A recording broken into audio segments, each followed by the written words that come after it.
When it comes to shooting games, I've always liked sniper rifles. They're long range, you don't have to be in the middle of the chaos with everybody else running around with short range weapons, and getting a shot off correctly looking down the scope is just a satisfying feeling. If you also like sniper rifles in your shooting games, then you're in luck, because a sniper themed game just got remastered and introduced to the handheld world for the first time. The second game of this particular series, here is my review of Sniper Elite V2 Remastered for the Nintendo Switch.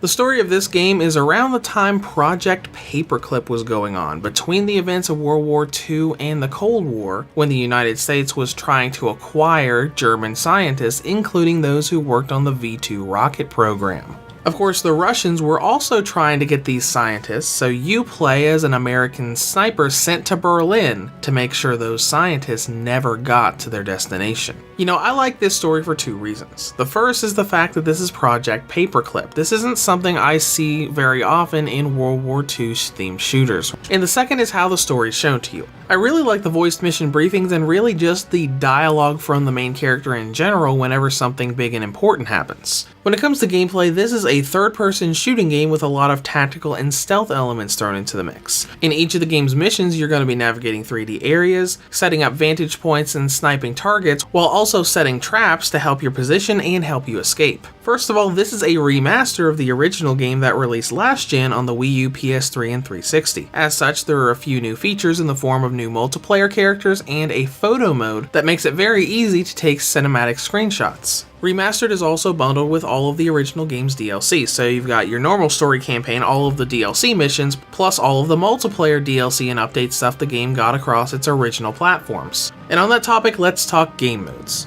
When you want to play the game, you basically either do it in single player, co-op, or multiplayer. Single player allows you to access the story campaign and all of the DLC story missions, along with the wave-based kill tally mode. But the great thing here is that it's also a co-op game. You can go through the story campaign or kill tally mode single player, but you can also do these game modes in local or online multiplayer co-op. And past co-op, you've also got standardized multiplayer modes like Team Deathmatch and Capture the Flag. So you've got plenty of options for what you can do here. Now let's get into how each stage is played. Despite being defined as a tactical third-person shooter, you can play this like a normal third-person shooter. You've got a destination to reach, and you can reach that destination by doing stealth and sneaking past enemies, but the game's not going to stop you if you don't want to do stealth and instead just start running and gunning until you reach your destination. But there are a lot of stealth and tactical elements thrown into this game that you can use. Like the Metal Gear Solid games, you can crouch, walk, and crawl to avoid being seen, as well as using special sub-weapons to distract enemies like throwing rocks at a nearby wall to get them away from a door you need to go through. And the tactical elements go even further with traps that you can set. When you're about to reach a vantage point and take out a primary target, you know that everybody else in the area is going to come running as soon as you do so. To help with that escape, you can set traps like little pieces of dynamite, grenades, or landmines to be able to take out enemies as they come into the area so you don't have to waste all of your ammo or get overwhelmed by numbers. But I'll be honest with you, the most satisfying and fun elements of this game are not setting traps and sneaking past enemies, it's getting out that sniper rifle and going to town on all of the enemies in the area. There's a pretty in-depth system around the sniper shots, from your heart rate changing how much the scope moves around as you're trying to set up your shot, to being able to get off different types of kills depending on where you aim your rifle at on the target's body. This is where it gets really satisfying, because when you get a good vital kill, you get this nice cinematic shot where you follow the bullet and you see exactly where it hits the enemy. Sometimes in a special Mortal Kombat-esque X-ray vision scene where you actually see the organs and bones being dislodged by the bullet as it goes through them. This is what makes every good kill satisfying and a ton of fun. Plus, it also shows all of the work that the developers put into this game, because not only can body parts be targeted, but you can also target explosives that enemies are carrying, along with fuel tanks that vehicles have on them, to see nice slow-mo explosions. The system makes it a really fun experience, even though it's a pretty short one. When it comes to content and length, the story campaign isn't going to last you very long. I beat it in around 4.5 hours, plus another hour or so for the challenge or DLC single player missions.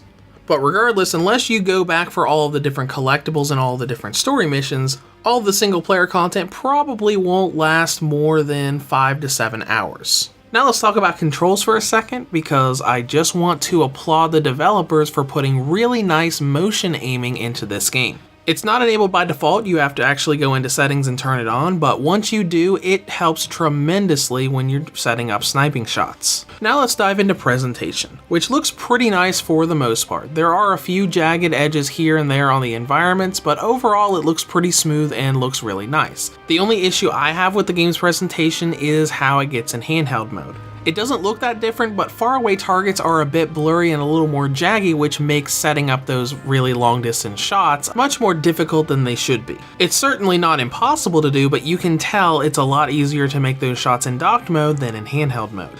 When it comes to performance, I don't really have any complaints. The frame rate never dropped on me, it was nice and smooth from start to finish. Now let's dive into battery life, which was around the range that I was expecting it to be. Sniper Elite V2 Remastered has a battery range of 2 hours and 28 minutes on high settings, up to 3 hours and 28 minutes on low settings. Now in conclusion, Sniper Elite V2 brings fun and flashy sniping to the handheld world. Now the downside, there's not a whole lot of length to the game, and a little bit of blurriness in handheld mode definitely doesn't help for those long range shots. But if you're a handheld gamer who loves sniper rifles and shooting games, this is definitely a great game to look into. Reviews to Go rates Sniper Elite V2 Remastered for the Nintendo Switch an 8.5 out of 10. If you have any comments or questions, feel free to leave them below. Thanks for watching and have a great day.